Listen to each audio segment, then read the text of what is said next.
What's up, Whiskey Taste Buds? Adam here with a Sunday afternoon Misty Drams session. Hello, everybody.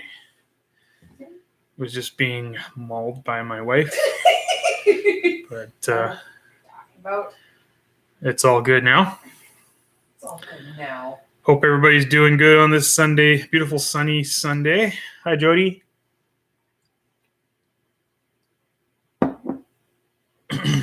So for those of you who don't know about this kind of thing, we've done one of these before where my whiskey taste buds, John and Jody, so generously gave me some mystery samples, and they're tuning in, so they're on here right now too. And I'm gonna go through each one and try and figure out what they are with only a few subtle hints.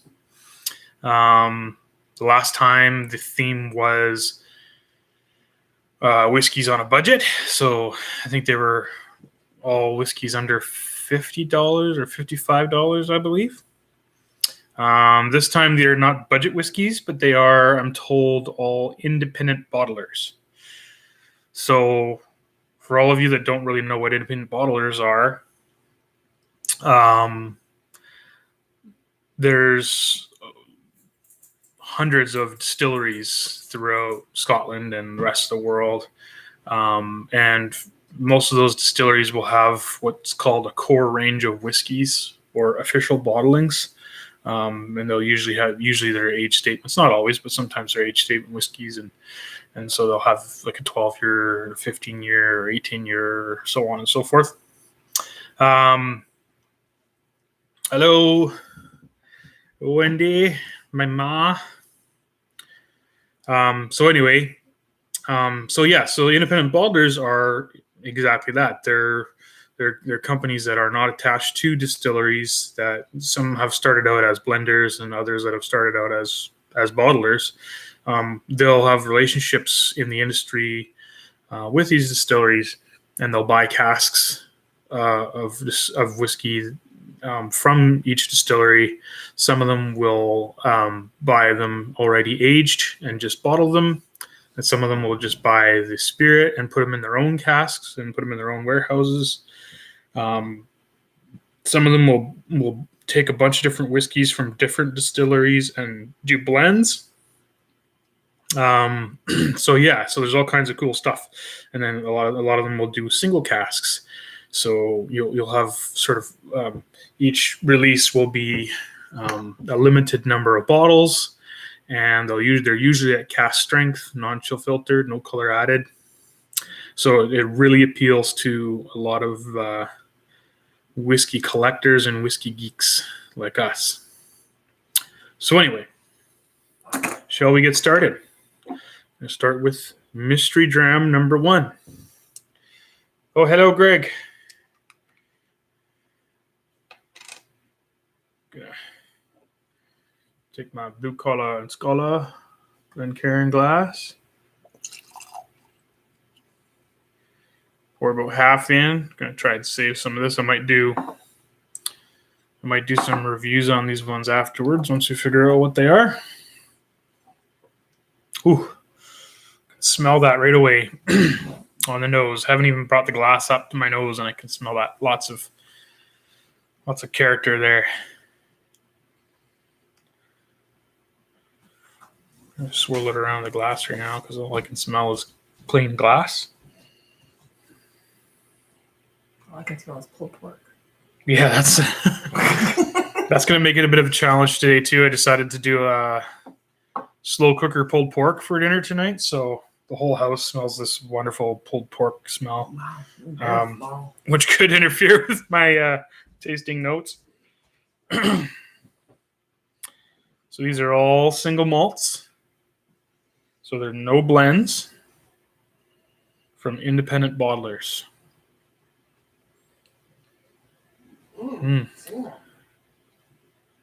This one I'm getting like some nice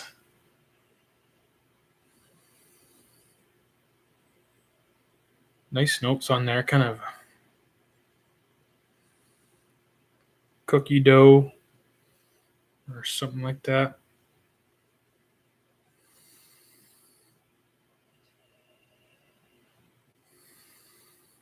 Not super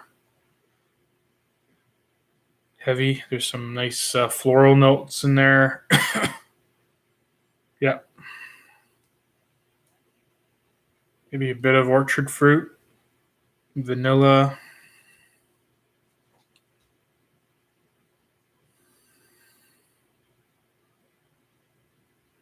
Getting like kind of some fudgy notes as well. Look, fudgy nose.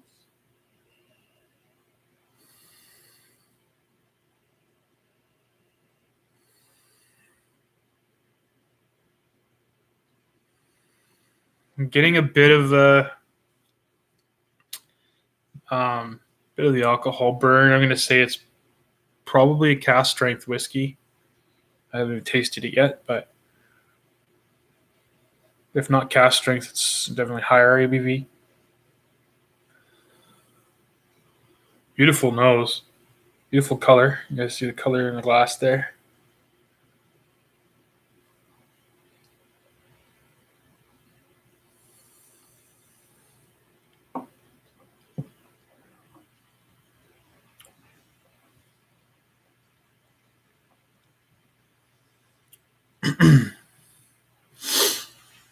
Oh, this is going to be tough.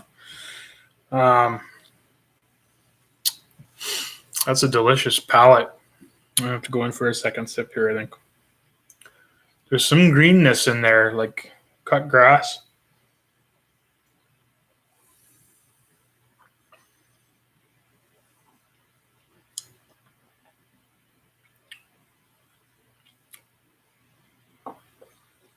This is number one.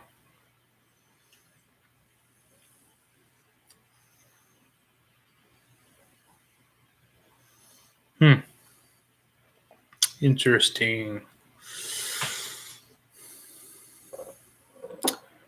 So how do you want me to do this? Go through all three? Like last time, we'll go through all three, and you guys can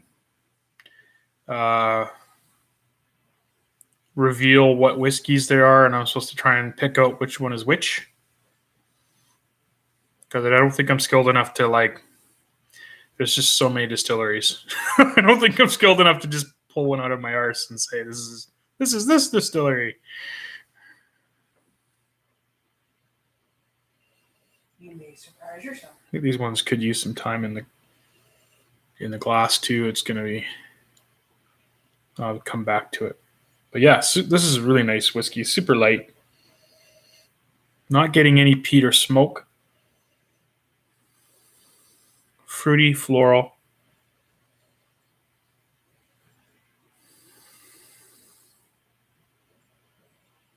Yeah, no, I've got some in the glass here. I'm going to save.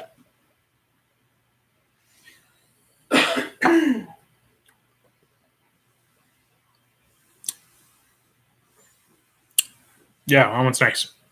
All right. Now I'm going to go on to number two. Going to have some water.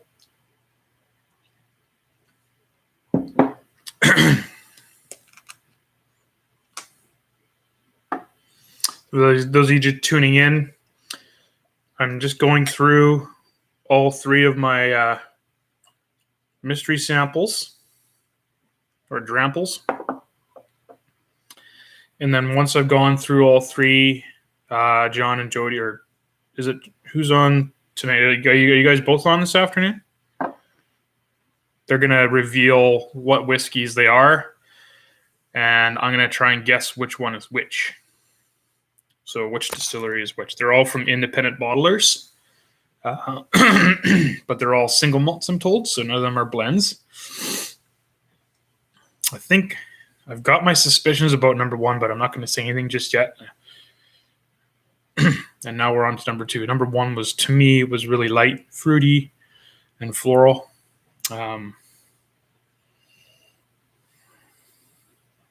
Space that? Okay, so John and Jody are both on there. Cool.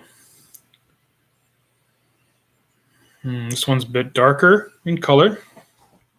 Again, camera doesn't really show it too much. Not way darker, just slightly darker. I think number one smelled like a space side. Peanut Gallery there over there thinks the number one smelled like a space side. Could be Highland. So this one here, I'm getting similar notes, but it seems a bit oilier, a bit heavier, but like a bit more richer, robust. I'm getting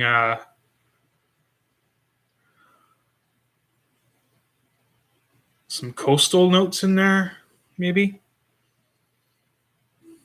a little more maritime. Getting some baking spices and a little bit of dark fruit. Maybe.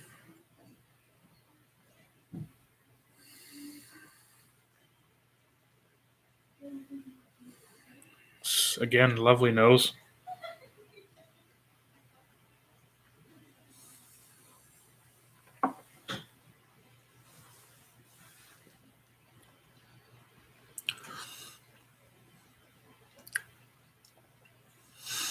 Yeah, so this one might have some sherry cask influence in it.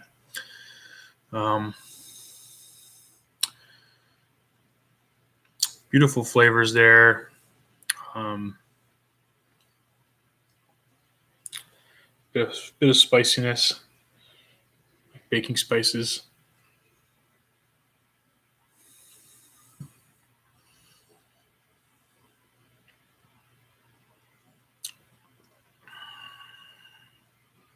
Definitely getting orchard fruit.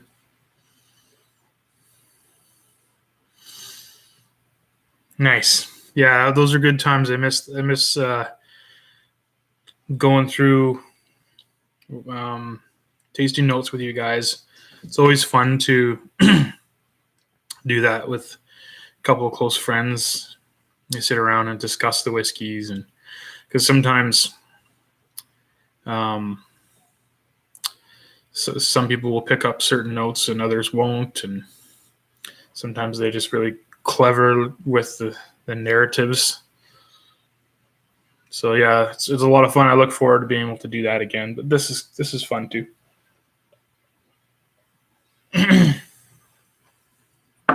So that's number 2. Definitely a bit more heavyweight there. Again, probably a higher ABV.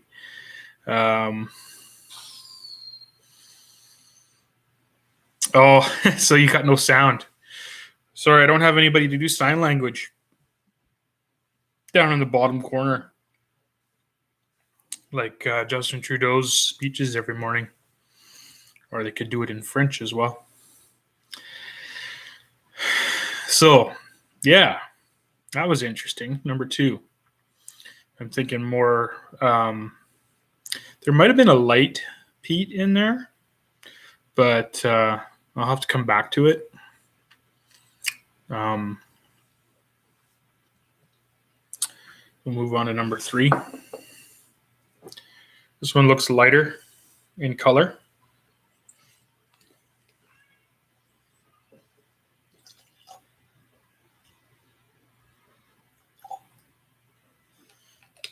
About half a sample. You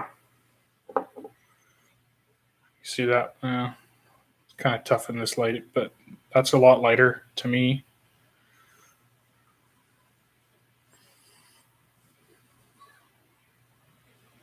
Ooh. Yeah, I'm getting some peat smoke right off the nose there. Hello. Yeah, that's lovely. Okay, ready for work. Bit of salinity. That one smells Like meaty. void or something.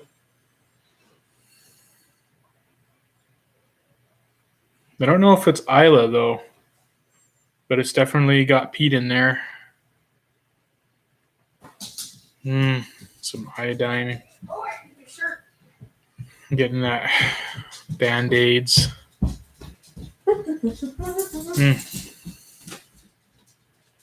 My kind of whiskey. Right here. This is lovely. All right.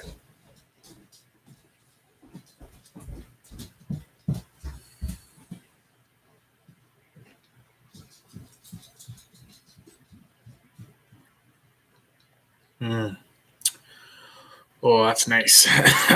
Yeah. Wonderful peated whiskey there. Getting the smoke. But it's like the smoke is not peat smoke. It's like wood, like green wood smoke. There's ash, tar, iodine, burning hospital.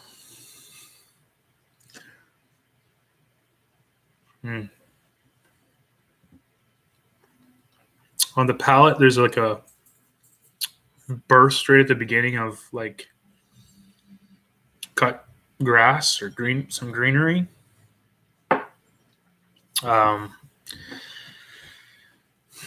Yeah, that one's really nice. So big finish too, super long finish, lingers for quite a while.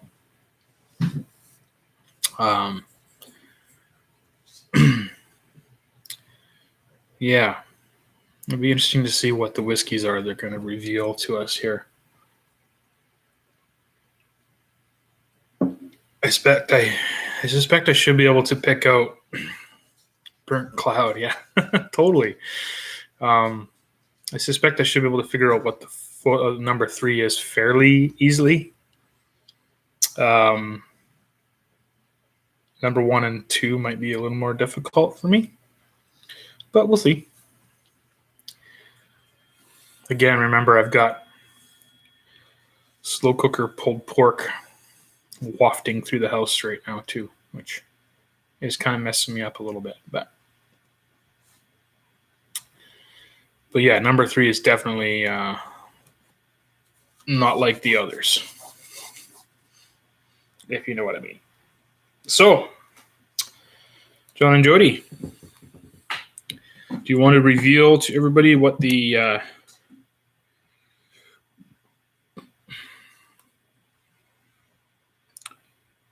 first one is, or do you want to reveal what all 3 of them are?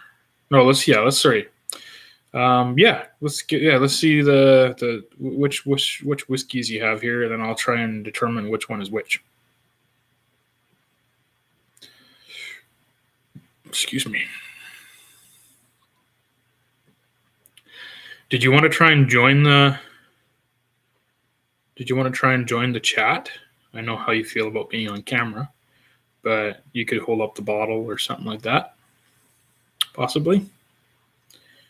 I haven't actually attempted to do this split screen thing yet. I don't know. I think at your end you have to kind of request to join or something like that. Or you could just tell me the names.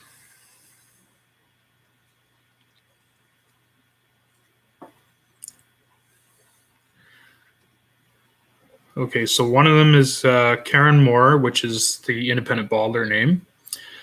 Ardmore, 2008, single cask, 10-year-old, bottle at 57% ABV.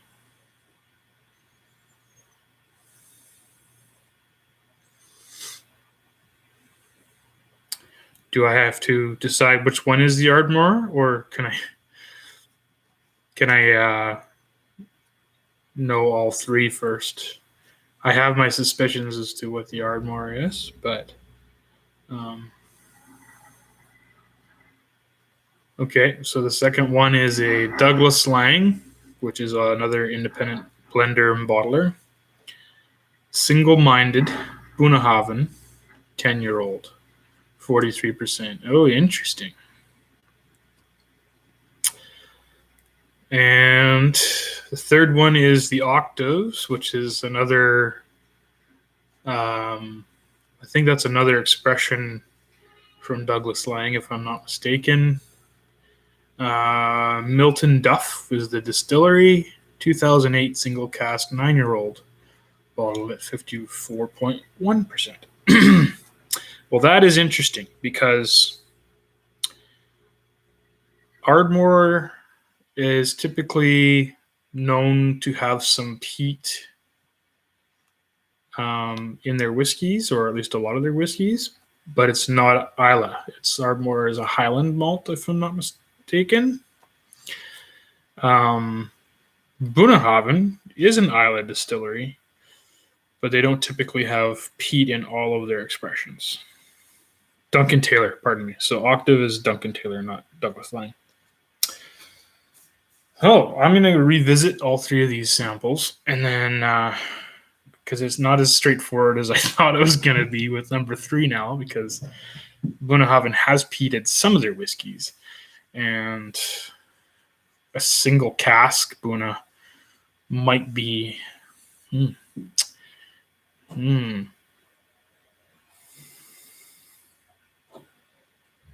very interesting.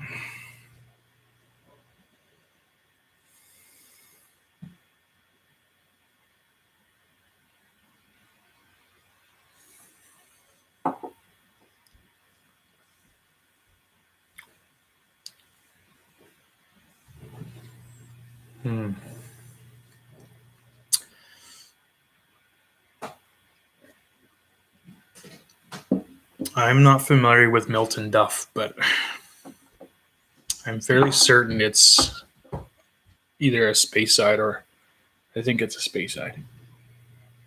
Ooh. So this one, after it's been in the glass for a bit, getting beautiful notes on the nose, like baking.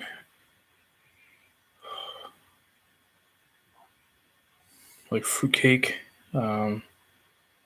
gingerbread.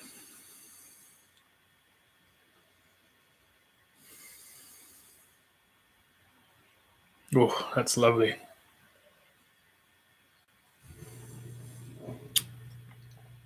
I haven't guessed yet. They've only just told me which ones they are. That was number 2.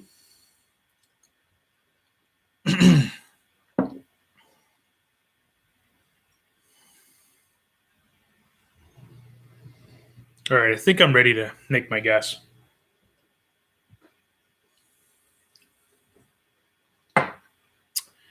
Okay. I'm going to start with number 3 and work my way. I'm going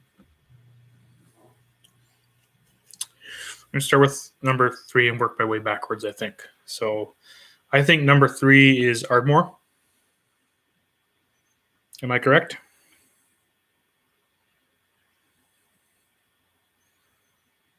And if it is, then I got to get me a bottle of that. That is lovely.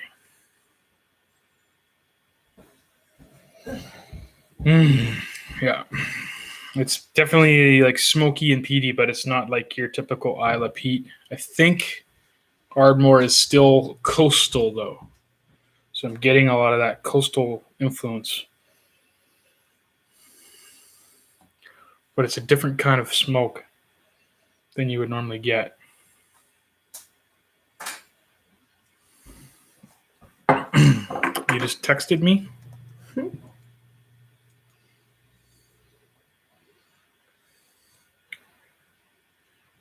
So you texted me number 3 is Ardmore. So I was so for anybody wanting to, that's what the bottle looks like.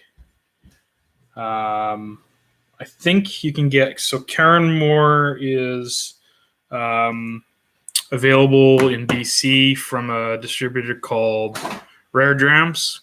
And so any liquor store, any private liquor store that deals with them, I think you can usually get some of these expressions. That one I highly recommend picking up if you like Islay whiskeys, but you want to try something a little different. It's not quite Islay, but they also use their whiskeys in a lot of blends and stuff like that as well. That's fantastic. Okay, so that's number 3. That's Cairnmore Ardmore 2008 10-year-old single cask, 57% ABV. John and Jody acquired this at the Campbell River Government Liquor Store for $125. It's a good price. That's another thing I like about independent bottlers is they tend to be a little more affordable most of the time. Okay, so that narrows it down a little. Government, okay, cool. So this is tough now because I know, like I said, Bunnahabhain has some non-peated expressions. So one of these is a non-peated Bunnahabhain, or lightly peated, if anything. And I'm not super familiar with Milton Duff, but I'm gonna go take a leap here and say that number 2 is the Douglas Lang single-minded Bunnahabhain 10-year-old bottled at 43%. And this one has got an incredible nose and palate. This was just like lovely sherry notes. Especially now it's been sitting in the glass for a while. I'm getting these beautiful dark fruits. Butterscotch. Leather. It's lovely whiskey. Brandy's getting jealous about the way I'm talking about the whiskey.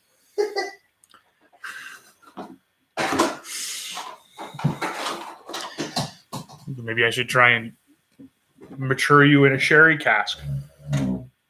Dip you in sherry. Sorry, folks, I digress. All sounds like pork like me.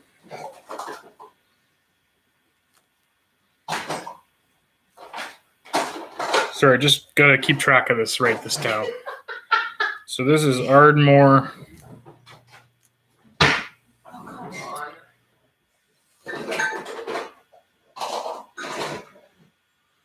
Where am I? 10-year-old.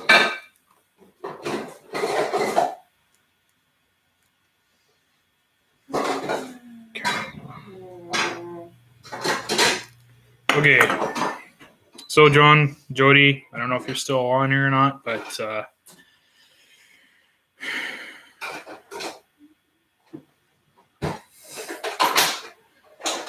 well, I mean, when I say I don't know Milton Duff, I don't know if I've had a chance to sample very much of their whiskey, if any.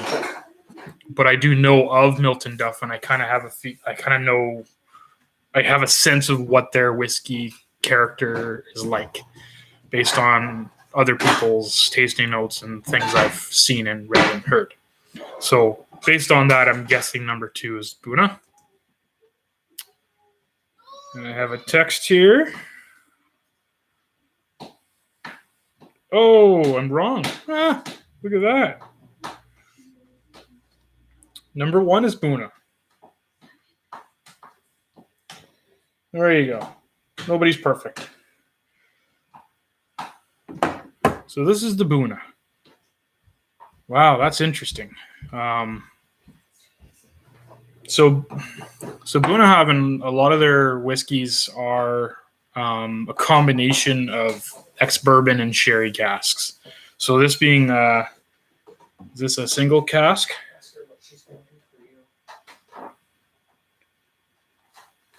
Yeah, so this being a single cask, this is not your typical Bunna. This is what you call a curveball, because it is strictly an ex-bourbon hogshead, no sherry whatsoever. So you get a lot more of those ex-bourbon characters. Last week I did on Whiskey Wednesday. I did a comparison of the Bunna 12 official bottling and another independent bottling of Bunna 12, and it was the same thing. The Bunna was a an ex-bourbon hogshead, no sherry, and 2 completely different whiskeys. So yeah, that was a good little curveball. And Milton Duff. Whew. I'm going to have to say this one is probably my favorite of the 3. And I'm going to have to check that out because that is a delicious whiskey. And it has some amazing notes, especially once it's sat in the glass for a little while. But I might even like to add a little bit of water to all 3 of these and see how it goes. But yeah, so thanks again to John and Jody for that. All 3 of those are really special. Highly recommend anybody. So the Milton Duff was $114 and it's sold out, but I suspect we'll probably be able to find it again. Or at least, not that particular cask, but other expressions, and I'll definitely be checking them out when I can afford to buy whiskey again.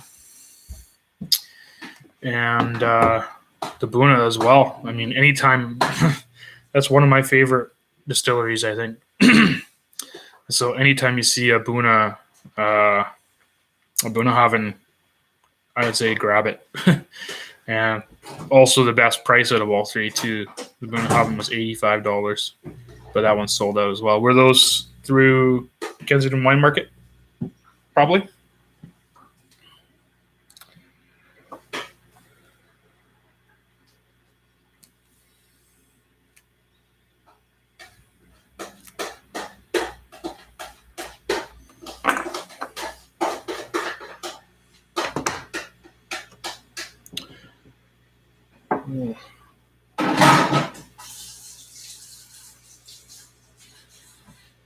Yeah, see, this Buddha is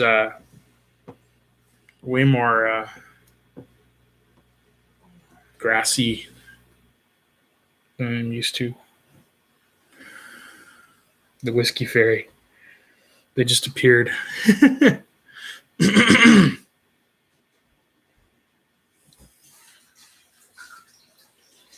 really hard to get a hold of unique bottles right now because some of the places aren't shipping them in the mail.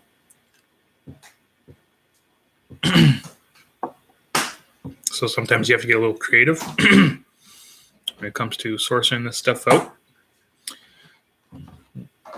I even toyed with starting up a new business called the Whiskey Shopper, and I could just source out and shop for whiskeys for people. But honestly, I don't know if it's kind of a niche thing, and I don't know if that's something that would take off and be very successful right now because people can't afford the whiskey itself, let alone, and the taxes, let alone paying someone to get them for them.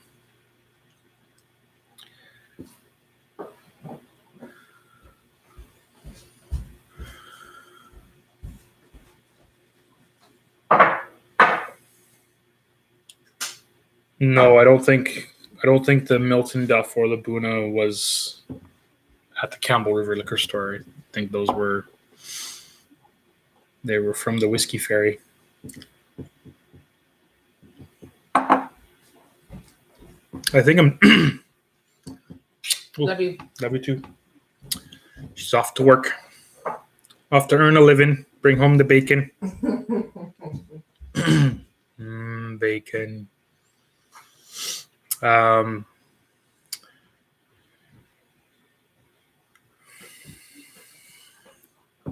glad I saved about half the sample, John and Jody, because I think I'm gonna probably do some reviews on these ones as well, if you don't mind.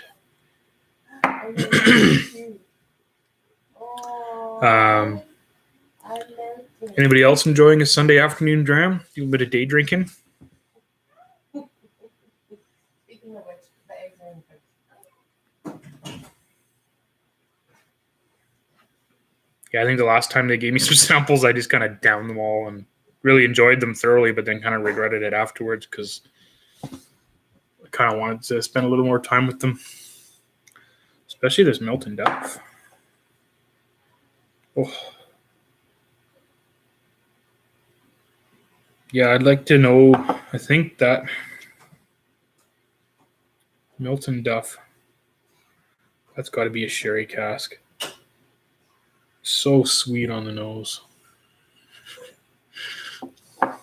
My daughter's harassing me in the background, heckling me. Yeah, right. Yeah, no. There's actually a couple other live streams happening right now. Everybody's doing them. Highly recommend checking out Roy from Aquavite. I think he's even live right now, even. But he brought up a good point earlier today,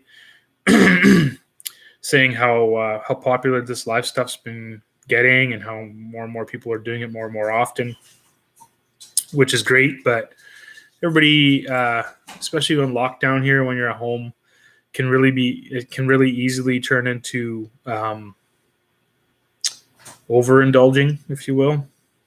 So just be aware of it. I mean, alcoholism is a thing, and some people do suffer from it and have a hard time with it. So when you're sampling your whiskeys, do it in moderation. Enjoy it. Don't drink just to drink. I was watching a fellow YouTuber this morning, trying to review a sample of whiskey that he got from a distillery, and I guess he does a bunch of recordings all in one night and then releases them throughout the week or whatever. Anyway, this must have been the last one he had that night, and it was just painful to watch. He was so inebriated that it wasn't enjoyable at all to watch. So please, public service announcement, if you ever see me on here that inebriated, just tell me to get off. Be honest with me. I like to think I can hold my liquor pretty well, but I almost felt kind of embarrassed for him. So yeah, just drink, enjoy responsibly. Obviously, drinking and driving probably isn't a huge thing right now. Hopefully, you guys are all at home, so don't have to worry about driving, but don't operate heavy equipment or machinery either. And stay safe for sure. Also, if any of you guys are Shelter Point fans, I highly recommend checking out Adam Bradshaw on his Dram Association YouTube channel tonight at 7:30 Pacific Standard Time. It looks like he's going to be speaking of drinking in excess, he's going to be trying to work his way through his entire collection of Shelter Point whiskeys, which could be interesting. I think I might join him and maybe try and pour the odd dram along with him, because I have a fair number of Shelter Point whiskeys as well. I guess Leon or Lydia you guys on right now? Either of you guys? I wish I could figure out how to see who my viewers were, but unless they comment, I don't know how. Does anybody know if you can actually see a list of all your viewers? By the way, I think our Whiskey Taste Buds YouTube channel, I think we're up to like 79 subscribers now. So right on. Thank you to the new subscribers. We're working our way towards that big triple digit. And yeah, it's kind of fun. So if anybody knows anybody that's not a subscriber, tell them to subscribe. It's a lot of fun, and try to get as much content out of here on here as possible for you guys. When we get to that 100 mark, I want to do something special to celebrate.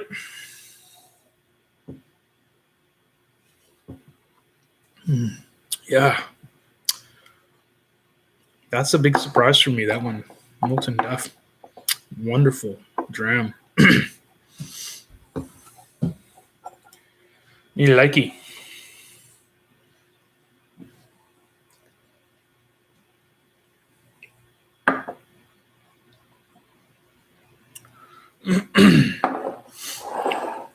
You guys have to. Well, you have to send me the picture of the Milton Duff bottle too.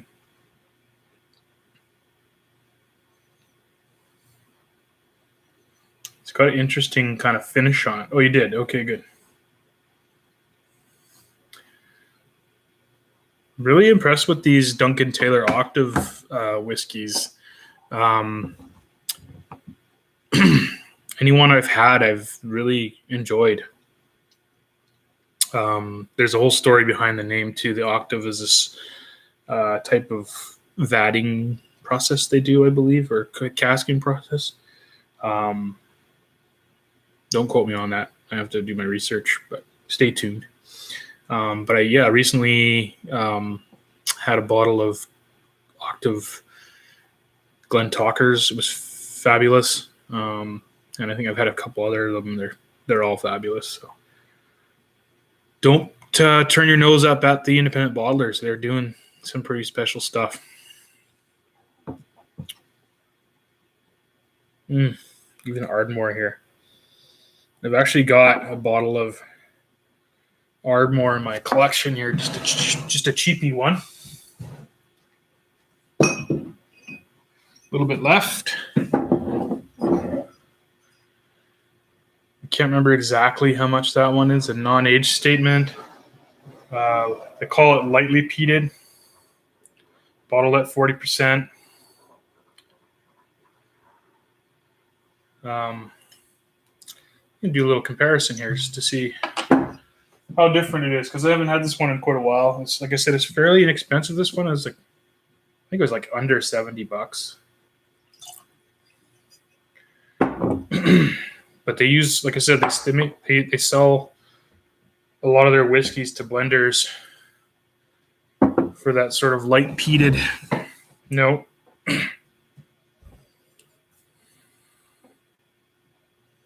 Oh yeah, you can definitely tell the difference there. That's one. You can barely get any.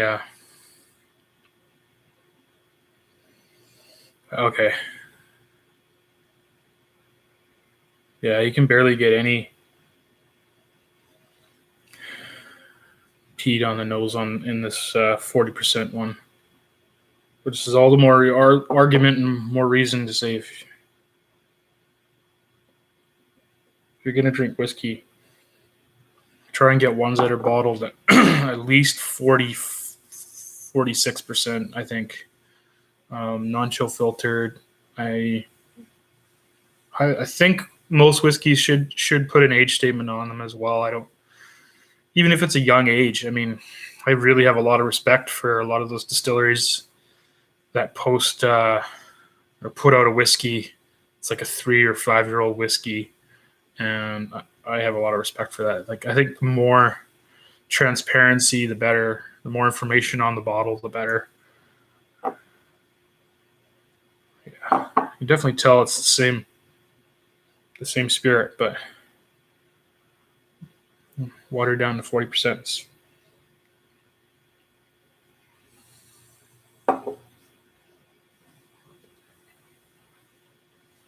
Yeah, it's pretty muted, but not horrible for the price.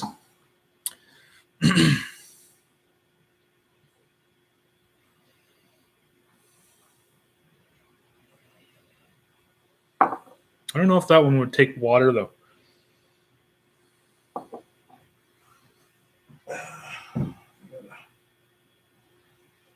I don't have an eyedropper handy.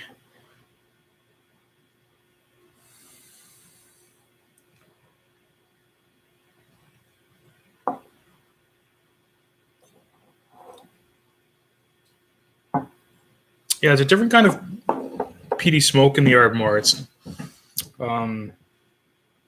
must be mainland peat as opposed to Isla peat. And the difference being mainland peat might not be exposed as much to seaweed, salty air, coastal weather. There might be more sort of tree material and whatnot in the mainland peat, which changes it completely. Gives it more of like a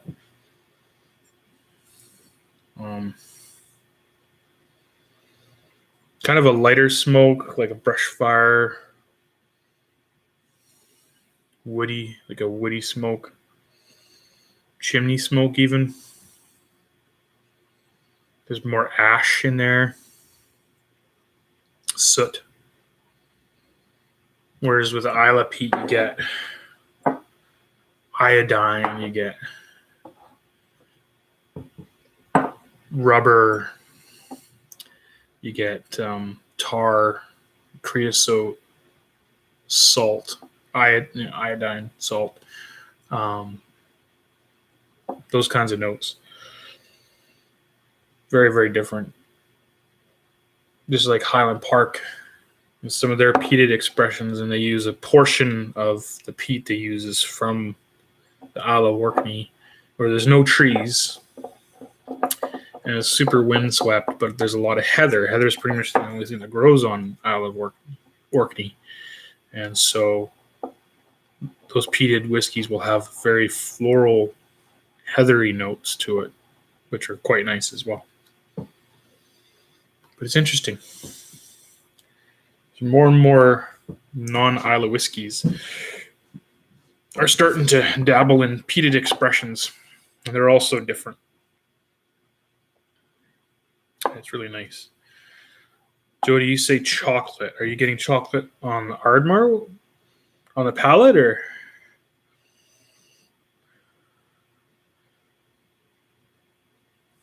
On the nose, maybe. Like a dirty coffee grounds almost. Burnt Starbucks coffee.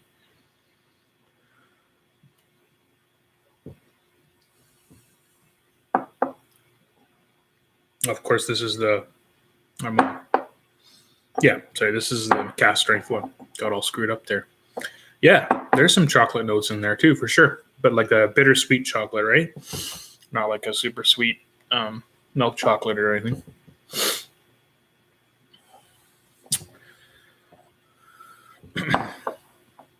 Yeah, those are all three of those are great. Drams. Looking forward to doing some reviews on those. Yeah, dark chocolate. Yeah. Oh, that's good. There's even a little on the finish now that you mention it. Start paying attention to the chocolate notes and stuff. There's even like an almost like a chili pepper spice on the finish, which is quite nice too. Not a lot of heat, not like the spiciness of it, but like the flavor of a chili. Yeah.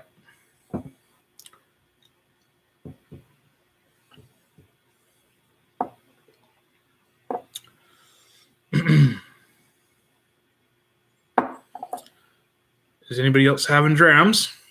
Or is it just me and John and Jody? Nobody else just watching for the sake of watching?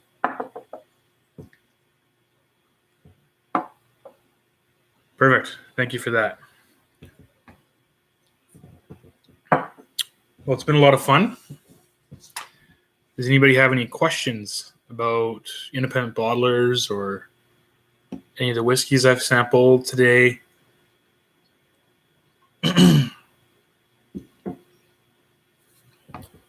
thinking of doing something similar to this every Sunday afternoon. If you guys think that 3 o'clock is a good time, I think it would work for some people, because if I do everything around 5, 6 o'clock at night or 7 o'clock at night, people are either just making dinner or just sitting down to dinner. And plus, if there's, if we do it a little bit earlier, we might, I think I do have some followers back east or a little bit further away, or 3 o'clock might be a better time to kind of please everyone. What's my favorite independent bottler of all time? Oh, good question. Geez.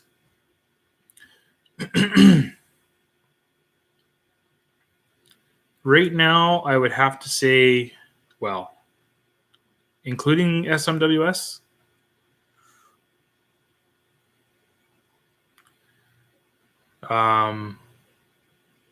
actually, no, like not even SMWS. I love SMWS, but I think they're and like I love how they present all the whiskeys they come out with. But I just wish their price points were a little more affordable. I'm not rich by any means, and you go to a tasting or an outturn, you see like 6, 7, 8 bottles, all like $200 or more. It's like heartbreaking because they're all fantastic whiskeys, but it's sort of, yeah. So value included, I have to say right now, my favorite independent bottler is probably Douglas Lang.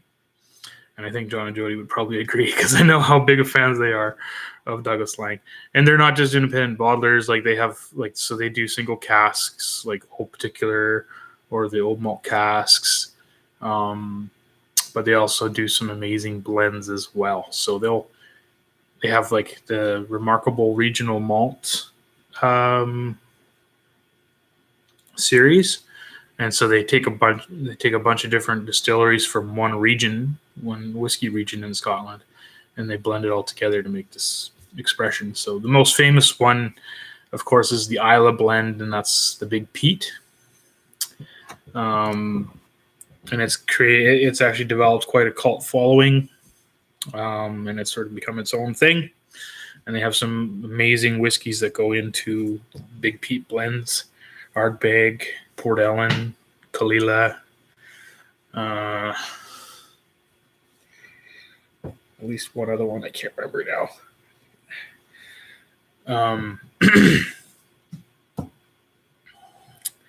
Well, that'd be fun, yeah. SMWS would kind of be cheating those since there's so much selection. Yeah, it'd be tough. Wine bottles will be SMWS tasting, and that could be fun. Yeah, so they have Big Pete, which is their Isla blends, and then they have one called the Timorous Beastie, which I believe is the. Okay, I'm gonna screw this up now. So they have Timorous Beastie, the Guldrins, which is Campbelltown, Scallywags, yeah. So that's it. So I think the Scallywag is Speyside, if I'm not mistaken. 1 second.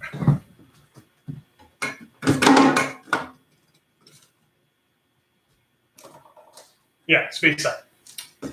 So Timorous Beastie is Highland whiskeys. Scallywag is Speyside, and the Guldrins is Campbellton, and they're all amazing. I've never had a Douglas Lang whiskey that I didn't like. They were all great, and they've been doing it a long time. And they started out as a blender, and then in the and then there's also one called Rock Island, which used to be called Rock Oyster, and that's like island. It's an island blend. So a lot of distilleries on all the different islands. Oh, man. So what did I screw up there then? Oh, okay, sorry. And then the Epicurean is Lowlands. Right. There's more to it than what I was originally saying. So, okay, so we got the Guldrins, which is Campbellton, the Epicurean, which is a blend of Lowlands, Scallywags, which is a blend of Speysides, Timorous Beastie, which is a blend of Highland, Rock Island, which is a blend of island whiskeys, island distilleries, and then Big Pete, which is all Islay. And they're all beautiful drams. I think I got that right. I want to work with Rare Drams. They're the ones that bring in Douglas Lang in BC here, and try and get some more of that stuff up this way. Another great independent bottler is Compass Box, but they're more all about blends. I don't think they have like single cask Compass Boxes, to my knowledge. But there's so many different ones, so many different independent bottlers the Karen Moore, the Cooper's Choice, the Octas, Duncan Taylor. Yeah, so many great companies out there doing these independent expressions. Yeah, so that was a lot of fun. I hope you guys enjoyed it. Again, like I said, Sunday afternoons, we're hoping to do this kind of thing. Wednesdays, I'm going to be posting my review, like blog review of a whiskey. And then Friday afternoons, probably 6 or 7 o'clock, we'll be doing the sort of social hour, end of the week live as well. Like I said, if you guys enjoyed it and you haven't subscribed already, please hit subscribe and like, and get notifications whenever we do something, and spread the word. I'm having a lot of fun. And like I said, thanks to John and Jody for so generously providing some samples.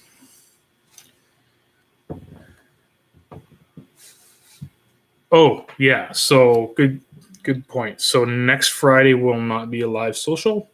Because we started up an online whiskey club, and we're going to be doing a private club tasting on Zoom, which is sold out. But if you're interested in taking part in the next one, it's kind of probably going to be beginning of June sometime. Contact me. So yeah, there will not be a social hour next Friday, unfortunately. I might do a quick live video after the private tasting, just to chat about it a little bit and kind of open it up to anybody that wants to join in and keep chatting if they enjoyed themselves. But for today, I'm going to sign off and go eat some pulled pork. Well, not quite yet, but soon. Anyway, to all my whiskey taste buds, I raise a dram. Salanjava. Till next time. Yum, yum.